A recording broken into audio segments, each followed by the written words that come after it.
하나님께서 오늘 주신 말씀 고린도전서 1장 1절부터 18절부터 21절까지를 한 절씩 교독하겠습니다. 십자가의 도가 멸망하는 자들에게는 미련한 것이요 구원을 받는 우리에게는 하나님의 능력이라.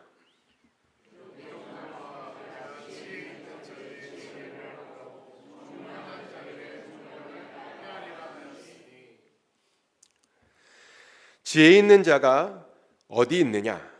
선비가 어디 있느냐? 이 세대의 변론가가 어디 있느냐? 하나님께서 이 세상의 지혜를 미련하게 하신 것이 아니냐?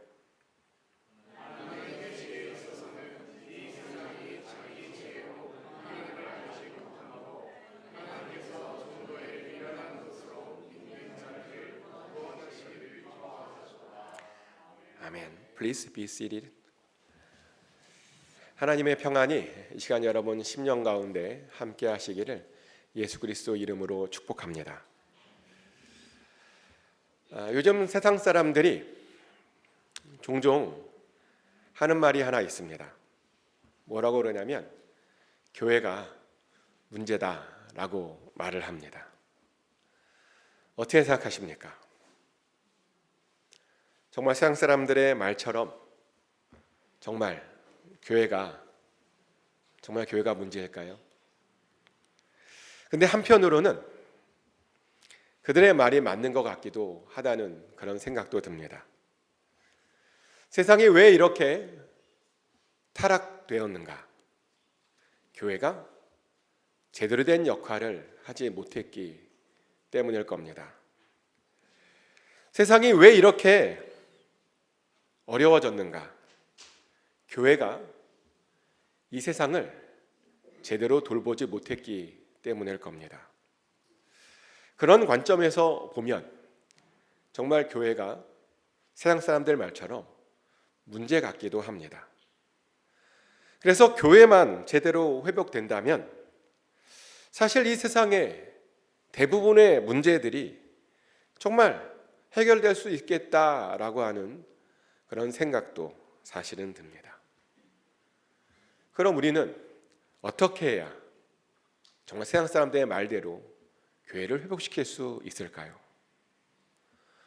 그것을 알려면 우리는 먼저 우리 교회들의 문제가 무엇인지를, 우리가 어떤 문제를 가지고 있는지를 제대로 알고 있어야 됩니다. 왜 세상 사람들이 교회가 그렇게 문제다라고 하는지 그 원인과 이유를 제대로 알고 있어야 한다는 겁니다. 그래야 그것에 대한 우리가 바른 해답을 찾을 수 있을 겁니다. 근데 재밌는 것은 요즘 교회들의 문제들이나 과거의 어떤 교회들의 문제들이나 보면 다 비슷합니다. 그래서 사실 우리는 성경 속에서 우리가 가지고 있는 그 모든 문제들을 사실은 찾을 수 있습니다. 그리고 그 말은 성경 속에서 그 문제들에 대한 답도 찾을 수 있다는 겁니다. 특별히 그런 문제들과 해답들이 재밌게도 고린도전서에 많이 나옵니다. 왜냐하면 성경에 보니까 가장 많은 문제 있는 교회가 고린도 교회였더라고요. 그래서 오늘 나누고 싶은 고린도 교회의 문제를 나누고 싶은데, 특별히 오늘은 고린도 교회에 있었던 지혜에 대한 문제를 좀 나누기를 원합니다. 질문입니다. 지혜가 뭘까요? 지혜가 뭔지 궁금해서 요즘 유행하는 AI에게 지혜가 뭐냐라고 물어봤습니다. 그랬더니 AI가 이렇게 대답해 주더라고요. 지혜는 단순한 지식 이상의 개념으로 경험, 지식, 통찰력을 바탕으로 상황을 깊이 이해하고 적절한 판단과 행동을 하는 능력을 의미한다라고 AI가 대답해 주었습니다. 그러면서 더 AI가 덧붙이기를 이 지혜에는 5가지 요소들이 반드시 포함되어 있어야 한답니다. 첫 번째로 지혜에는 경험들이 축적되어 있어야 한답니다. 그리고 지혜에는 깊은 이해와 통찰력이 있어야 한다라고 또한 말하고 있습니다. 또한 지혜에는 올바른 판단 능력도 있어야 한답니다. 또 지혜에는 타인에 대한 공감 능력도 있어야 한답니다. 또 지혜는 시간이 흐를수록 성장해야 한답니다. AI가요, 지혜에는 이런 것들이 있어야 된다라고 말해 주었습니다. 어떻게 생각하십니까? AI가 이런 지혜가 이런 것이라고 알려줬는데 어떻게 좀 동의하십니까? 정말 AI 말대로 그런 것 같으십니까? 아마 세상적인 관점에서 보면 맞는 말 같기도 합니다. 경험들을 토대로 세상을 바르게 이해하고 판단하여 다른 사람들을 공감해 줄 수 있는, 그리고 그렇게 해서 계속 성장해 나갈 수 있는 그 어떤 것이 정말 지혜가 아닐까라는 그런 생각을 우리가 해보게 됩니다. 그리고 이런 걸 읽어보면서 이런 생각도 들어요. 정말 우리가 이렇게 지혜로워지면 얼마나 좋을까라는 생각도 해보게 됩니다. 정말 우리가 이 AI에 하는 말대로 지혜롭게 되면요, 아마 사람들이 우리를 줄줄이 따르고 우리를 굉장히 존경해 줄 겁니다. 아마 그래서 사람들이 그렇게 지혜로운 사람이 되고 싶어 하는 것일 수도 있겠죠. 그런데 재밌게도 고린도 지역 사람들도요, 그렇게 지혜로운 사람이 되고 싶었다라고 말합니다. 지혜에 대한 소망이 다른 지역의 사람들보다 굉장히 더 많았다라고 말합니다. 근데 그렇게 그들이 지혜를 사모하게 데에는 이유가 있었답니다. 고린도 지역은 그리스 북부와 그리스 남부를 연결하는 아주 중요한 무역과 상업의 요충지였답니다. 그 도시는 주전 44년경에 로마의 식민지로 새롭게 만들어진 그런 도시였는데요. 사실 그 도시가 그렇게 새롭게 만들어지기 전에 고린도 지역에 나름 어떤 도시가 원래는 있었습니다. 그런데 주전 2세기경에 로마가 그리스를 점령하면서 그 고린도 지역을 완전히 폐허로 만들어 버렸죠. 하지만 그 지역은 그냥 폐허로 방치하기에는 너무나 아까운 그런 도시여서요. 왜냐하면 보니까 너무 지리적으로 굉장히 중요한 좋은 도시였기 때문입니다. 그래서 주전 44년에 이제 케사르가 자신의 퇴역병들을 위한 식민 도시를 다시 그 고린도 지역에 세우게 되었습니다. 그리고 그 이후에 이 도시는 로마의 군인들과 또 사업가들과 관광객들로 붐비는 그런 도시였습니다. 그리고 결정적으로 그 도시에는요, 굉장히 유명한 운동 경기들이 매번 있어서 그것은 기회의 땅이었고 축제의 땅이었고 활기의 땅이었습니다. 그래서 그것을 보고 성공을 꿈꾸는 사람들이 그렇게 모여드는 그런 대단한 도시였습니다. 그래서 사람들은 거기에 모여서요, 자신의 지혜를 잘 발휘해서 어떻게든 성공하고 싶어 했습니다. 그러다 보니 그 어떤 지역보다 그 지역은 지혜에 대한 관심이 굉장히 많았던 그런 도시였습니다. 근데 역설적이게도 바울은 그렇게 지혜를 추구하는 그 고린도 지역에서 지혜로 복음을 전하지 않았다라고 이렇게 말합니다. 고린도전서 2장 1절부터 2절까지 말씀인데요. 형제들아, 내가 너희에게 나아가 하나님의 증거를 전할 때 말과 지혜의 아름다운 것으로 아니하였나니 내가 너희 중에서 예수 그리스도와 그가 십자가에 못 박힌 것 외에는 아무것도 알지 아니하기로 작정하였음이라. 아멘. 바울이 우리에게 뭐라고 말하냐면 자신은 지혜의 아름다운 것으로 고린도에서 복음을 전하지 않았다라고 말합니다. 거기에서 복음을 전할 때 오직 십자가로만 복음을 전했다는 겁니다. 왜 바울은 그렇게 지혜의 도시에서 지혜를 사용하지 않고 그 십자가로 복음을 전했던 것일까요? 지혜로 복음을 전할 수도 있는 것이냐고요? 네, 얼마든지 사실은 지혜를 사용해서 복음을 전할 수도 있죠.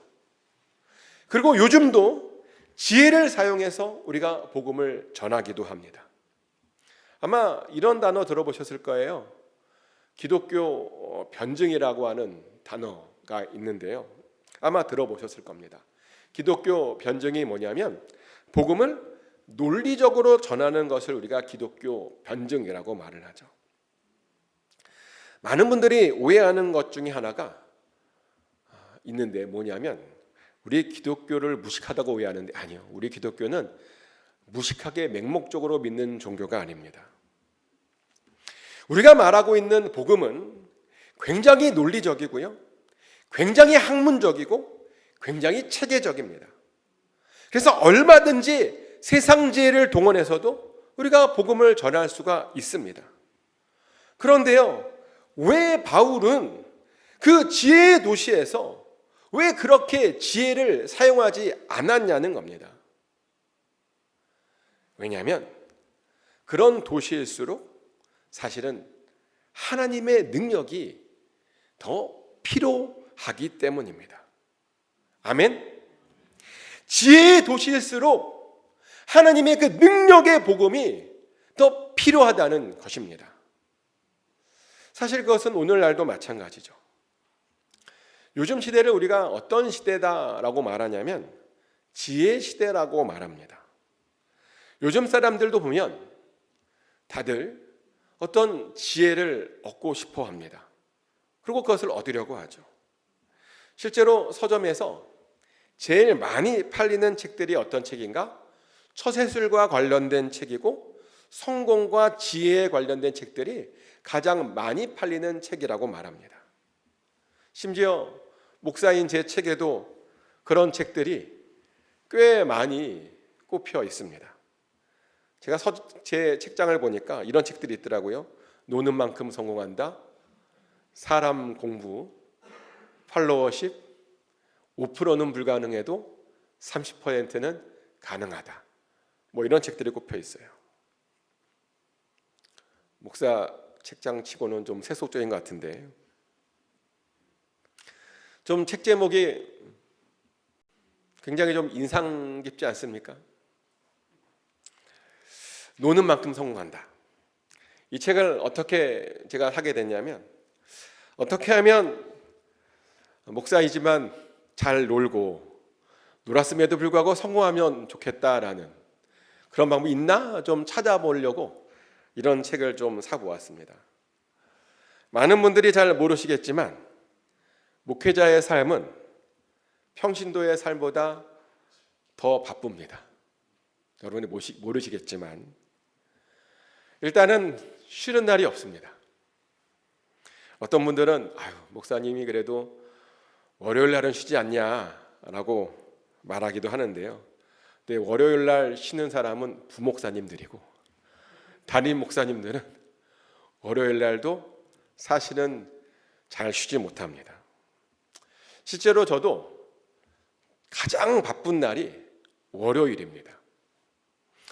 모든 모임들이 월요일에 집중되어 있습니다. 실제로 매주 월요일마다 정말 각종 모임들이 매번 예약되어 있습니다. 그러다 보니 뭘 좀 놀고 싶어도 놀 수가 없어서 좀 놀고 싶어서 그런 책을 좀 사보았습니다. 또 사람 공부는 제가 전도해야 되는 사람이 어떤 존재인가라고 하는 그런 질문에서 산 책입니다. 누가 그러더라고요. 목사란 하나님에 대해서도 잘 알아야 되지만 사람들에 대해서도 잘 알고 있어야 되는 사람이 목사다라고 말을 하더라고요.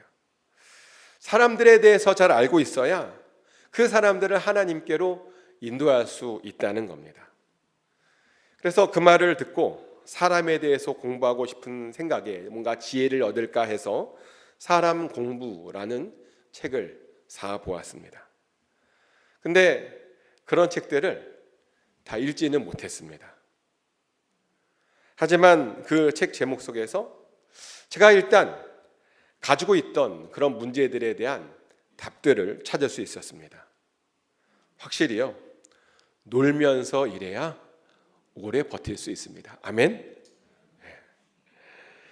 또 사람에 대해서 잘 알아야 우리가 전도도 하고 목회도 할 수 있는 겁니다. 제목을 보았는데 그 제목 속에서 제 고민들이 자연스럽게 해결되었습니다. 근데 사실 그것이 가능한 이유가 있습니다. 우리가 가지고 있는 복음에요, 원래 그런 정답을 발견할 수 있는 그런 능력이 다 포함되어 있기 때문입니다. 우리가 추구하는 기독교의 지혜는 이 세상의 지혜보다 훨씬 우월합니다. 성경만 보고 기도만 하고 예배만 드려도 우리들에게는 정말 세상이 가질 수 없는 놀라운 지혜를 우리가 가지게 됩니다.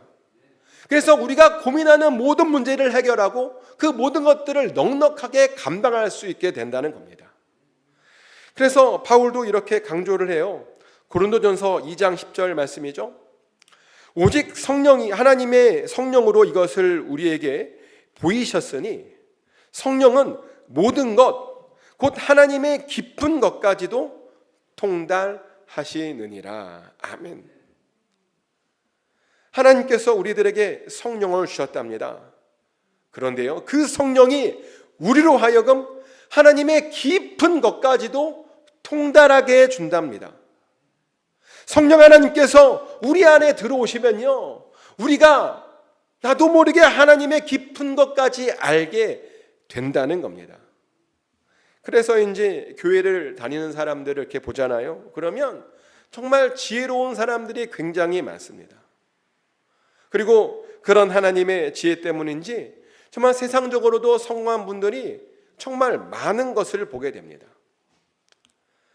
한번 여러분 주변을 한번 돌아보십시오. 여러분 주변에 아마 교회를 다니는 그룹도 있고 교회를 다니지 않는 그룹도 있겠죠. 우리는 여러 그룹들에 속해 있으니까. 그러면 그 두 그룹을 한번 정말 단순하게 한번 비교해 보십시오. 어떤 그룹의 사람들이 더 잘 나가고 있습니까? 저는요, 교회를 다니시는 분들의 그룹이 훨씬 더 잘 나갑니다. 교회를 다니시는 분들의 직업이 훨씬 더 좋은 것을 봅니다. 근데 이분들의 믿음이 또 어마어마하게 대단합니다. 제가 아는 어떤 분은 지금까지도 그 교회에서 전설이신 분이 계신데, 그분은 지금은 의사 선생님이에요. 되게 유명한 의사 선생님이신데, 그런데 그분이 중학교 3학년 때 교회 전도왕이 되셨대요. 그게 어떻게 됐냐 물어봤더니 자기네 반을 전부 다 교회로 데려왔다는 거예요. 한 사람도 빼놓지 않고. 와, 어떻게 하면 자기네 반을 전부 교회로 데려올 수 있을까요? 어떻게 하면? 혹시 이 가운데 그런 경험을 갖고 계신 분 계십니까? 우리 반을 다 데려왔다. 하나님의 사람들은 이렇게 지혜롭기도 하고 신실하기도 합니다. 그래서 세상 사람들이 우리 기독교인들을 보고 뭐라고 말하냐면, 도대체 이해가 되지 않는 사람들이다 라고 그렇게 말을 합니다. 그러나 고린도 지역에 사는 교인들은 이런 하나님의 지혜를 잘 알지 못했습니다. 그들은 세상적인 방법으로 지혜를 추구했습니다. 근데 그렇게 세상적인 방법으로 지혜를 추구했음에도 불구하고 정말 안타깝게도 별로 지혜롭지 못했습니다. 그래서 바울이 그들에게 지혜로 복음을 전한 것이 아니라 능력으로 전했던 겁니다. 그러며 하나님의 지혜가 무엇인지를 그들에게 능력으로 보여주었던 겁니다. 그리고 실제로 하나님의 지혜를 받았더니요, 정말 놀라운 일들이 일어났습니다. 세상 지혜를 가진 사람들이 하나님의 지혜를 받은 사람들 때문에 부끄럽게 되었다라고 말합니다. 세상에 강한 사람들이 하나님의 지혜를 받은 약한 사람들 때문에 부끄럽게 되었다라고 말합니다. 세상에 대단한 사람들이 하나님의 지혜를 받은 천한 사람들 때문에 부끄럽게 되었다라고 말합니다. 그래서 아무 육체도 하나님 앞에서 자랑하지 못하게 되었답니다. 그런데요, 이런 일들이 요즘도 여전히 일어나고 있습니다. 하나님의 지혜를 받은 분들을 보면 모르겠어요. 여러분 어떻게 보시겠지만 너무 순수해 보여서 너무 무식해 보이기까지 하는 그런 분들이 있습니다. 그런데 그분들의 삶을 이렇게 들여다보잖아요. 그러면 우리가 경험하지 못하는, 알지 못하는 어떤 승리들이 보니까 항상 있더라고요. 제가 아는 어떤 분은 제사상에 올라가는 음식들을 절대로 먹지 않는 그런 분이 계십니다. 근데 저는 좀 달라요. 저는 그런 것들을 별로 신경 쓰지 않습니다. 왜냐하면 저는 귀신들이 음식을 먹는다라고 절대로 생각하고 있지 않기 때문이죠. 게다가 귀신의 능력이라고 하는 것이 우리 하나님의 능력에 비하면 정말 별거 아니라고 저는 믿습니다.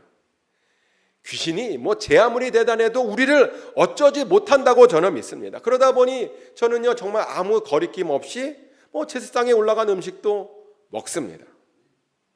그리고 그 고린도 교인들 중에서도요, 소위 지혜롭다고 하는 사람들은 일부러 가서 제사 음식을 먹었습니다. 하지만 잘 모르는 사람들은, 연약한 사람들은 아니 어떻게 제사상에 올라간 음식들을 우리가 먹을 수 있느냐며 순수하게 그들의 믿음을 지키는 사람들도 있었습니다.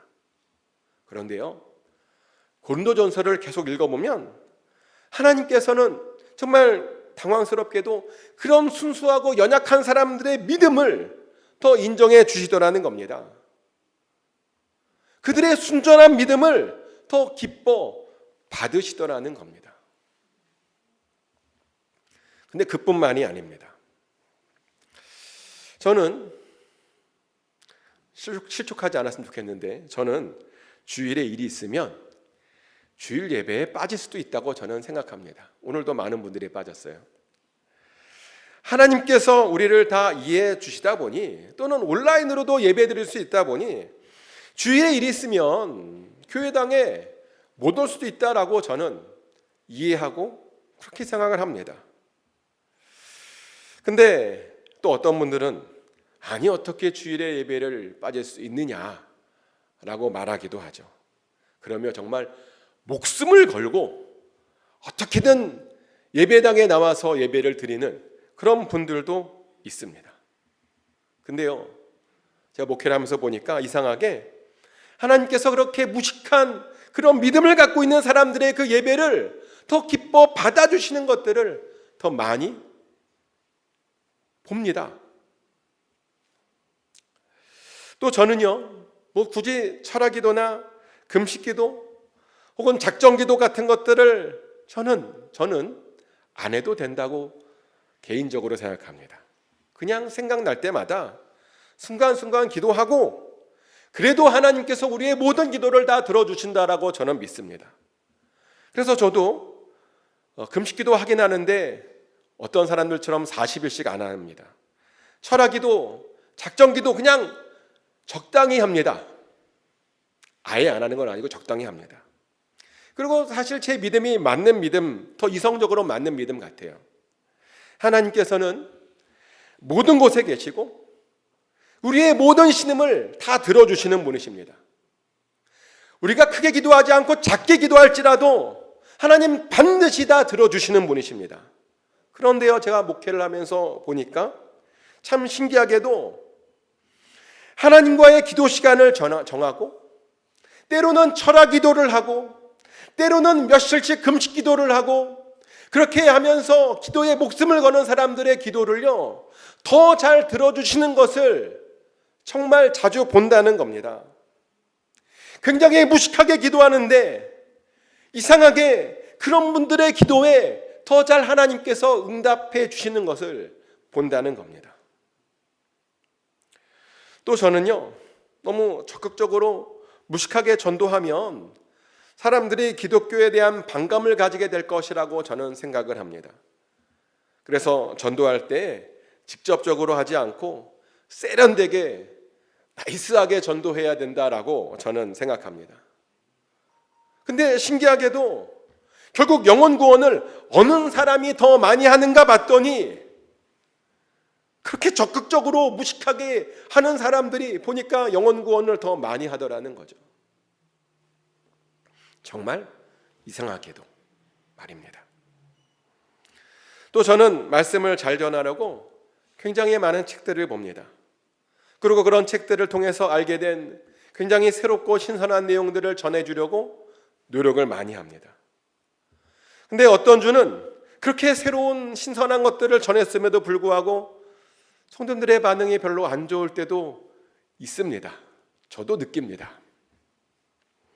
반면에 또 어떤 때는 이런저런 이유로 신선한 내용들을 준비하지 못해서 그냥 열심히 기도만 했던 때도 있습니다. 그리고 그런 주의 설교는 역시 준비를 많이 하지 못하다 보니 내용이 너무 평범하고 뻔한 그런 내용이었습니다.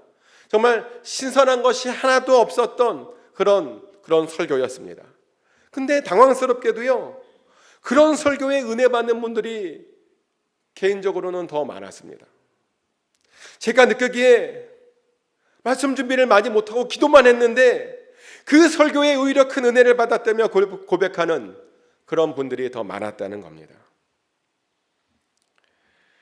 교회 성장도 마찬가지죠. 우리는 보통 교회를 잘 성장시키려면 교회를 세련되게 만들어야 된다라고 우리는 흔히 생각을 합니다. 그래서 교회 시스템을 잘 만들고 교회 건물을 아름답게 만들면 전도가 잘 될 것이라고 생각합니다. 그래서 많은 목사님들이 그런 시스템이나 건물들을 만들고 싶어 하죠. 제가 아는 어떤 목사님도 그런 방법, 노하우를 배우기 위해서 어떻게 급속하게 성장하고 있는 어떤 교회를 찾아가서 좀 비결을 좀 가르쳐 달라라고 그랬답니다. 그랬더니요, 그 교회 목사님께서 영상을 하나 보여줬대요. 근데 그 영상 속에는 굉장히 충격적인 장면이 있었는데 어떤 영상이었냐면 그 영상 속에는 사회적으로 굉장히 저명한 유명한 어떤 장로님이 계시는데 그 장로님의 기도 모습이 있었답니다. 근데 그 장로님께서 어떻게 기도를 하셨는가? 맨 앞에 엎드려서 손을 하늘로 들고 부르짖으며 눈물을 뿌리며 정말 무식하게 소리 지르며 그렇게 애타게 기도하는 그런 영상이 그 안에 있었다는 겁니다. 그러면 그 목사님이 덧붙이기를 자기네 교회가 어떻게 그렇게 성장할 수 있고 어떻게 그렇게 쓰임받을 수 있었던가, 이 장로님처럼 기도하는 사람들이 많기 때문이라고 그렇게 말씀하시더라는 겁니다. 시스템이 아니었답니다. 교회당을 아름답게 꾸미는 것도 그게 답이 아니었다는 겁니다. 중요한 것은 무식하지만 순수하게 하나님의 지혜를 따라 기도하는 사람들이 많아지는 것이었답니다. 그리고 그런 사람들이 많아지면 교회가 자연스럽게 성장하게 되어 있답니다. 이렇게 하나님의 일은요, 언제나 우리의 이성적으로는 늘 이해되지 않습니다. 우리가 가지고 있는 지혜로는 도저히 해석 불가능한 것들이 너무나 많습니다. 근데 생각해 보면 십자가도 사실은 무식함의 절정이었습니다. 하나님께서는 분명히 모든 사람들을 구원시키고 싶으십니다. 아멘. 그러다 보니 우리 생각에는 하나님께서 한번 짠하고 나타나 주시든지 아니면 하나님의 능력을 한번 쫙 하고 보여주시면 될 것 같습니다. 하늘에서 강력하게 한번 강림해 주셔서 정말 하나님의 우리와 같은 소리를 한번 발해주시면 세상 사람들이 놀라서 순식간에 회개하고 하나님께 돌아오고 그렇게 구원받을 것 같습니다. 그런데요, 하나님께서는 그렇게 하지 않으셨습니다. 대신 연약한 인간의 몸으로 이 땅 가운데 오셨죠. 그리고 인간으로 사시면서 우리의 죄를 대신하여 십자가에 달려 돌아가셨습니다. 연약한 삶을 사셨다는 겁니다. 사실 이것은 그 당시에 아무도 이해하지 못했던 것이었습니다. 그래서 제자들도 다 끝났다라고 생각했고 어떤 사람들은 그냥 흩어져 버렸습니다. 그러나 그들이 성령을 받고 지혜를 받았더니 아주 놀라운 일이 생겼다라고 성경은 말합니다. 복음이 퍼지고 퍼져서 2000년이 지난 지금 우리들에게까지도 그 복음이 전달되었습니다. 특히 아주 무식한 방법인 전도만을 통해서 그 복음이 바로 우리에게까지 전달되었다는 겁니다. 그런데 이런 것이 바로 하나님의 지혜라는 겁니다. 그래서 우리는요, 너무 세상적인 지혜를 따라 살려고 그것을 얻으려고 아등바등 할 필요가 사실은 필요 없습니다. 때로는 무식해 보이지만 하나님과 성령의 방법대로 살아도 사실 우리가 꿈꾸는 그런 성공적인 삶을 살 수 있다는 겁니다. 그리고요, 진정한 지혜는 성령 하나님께서 주시는 지혜입니다. 아멘. 우리의 판단과 우리의 경험과 우리의 이성에서 오는 그런 것이 지혜가 아니라 성령님께서 주시는 지혜, 바로 그 지혜가 진정한 지혜라는 겁니다. 물론 그런 지혜가요, 세상적인 관점으로 보면, 이성적인 관점으로 보면 무식해 보일 수 있습니다. 하지만 무식해 보일지라도 그 지혜를 의지하면 반드시 성공하게 됩니다. 성령님께서 주시는 그 지혜로만 살아도 크게 승리할 수 있다는 겁니다. 그래서 우리는 정말 그 지혜대로, 성령의 지혜대로 살아가기만 하면 됩니다. 이제 돌아오는 주가 2025년호입니다. 축복하는 것은 2025년도에는 세상의 지혜가 아니라 성령의 지혜로 사시기를 축복합니다. 그래서 그 성령의 지혜가 주는 승리를 꼭 경험하셨으면 좋겠어요. 그래서 하나님께 더욱더 인정받고 칭찬받는 저 여러분 되시기를 예수 그리스도 이름으로 축복합니다. 이 시간 다 같이 기도하기를 원하는데요, 이제 이번 주가 2025년도가 시작되는 주입니다. 2022년도에는 더욱더 지혜롭게 해주시기를 위해서 좀 같이 기도했으면 좋겠습니다. 세상 지혜가 아니라 성령을 통한 하나님의 지혜를 받아서 반드시 그 지혜로 승리하게 해달라고, 그 지혜를 통해서 크게 영광받게 해달라고 우리 다 같이 한 목소리로 기도하겠습니다. 기도합니다. 하나님 아버지, 우리가 세상의 지혜를 탐하지 않도록 하여 주시고 하나님의 지혜를 따라 살게 하여 주시옵소서. 하나님의 지혜만 갖고 있어도, 정말 세상이 이해하지 못하는 하나님의 지혜만 갖고 있어도 우리가 크게 승리할 수 있는데, 우리가 그 지혜를 아버지 무식하다는 이유만으로, 이성적이지 않다는 이유만으로 아버지 따르지 않고 있는 것은 아닌지 다시 한번 회개하고 돌아봅니다. 아버지, 하나님의 지혜를 따라가길 원합니다. 하나님만 붙들며 나아가길 원합니다. 하나님의 뜻만 바라보며 나아가길 원합니다. 그래서 반드시 반드시 승리하게 하여 주시옵소서. 반드시 하나님의 영광 안에 거하게 하여 주시고 하나님께서 주시는 그 승리를 반드시 우리 모두가 누리게 하여 주시옵소서. 아버지께서 그렇게 우리의 삶을 인도하여 주시옵소서. 아버지 도와주시옵소서.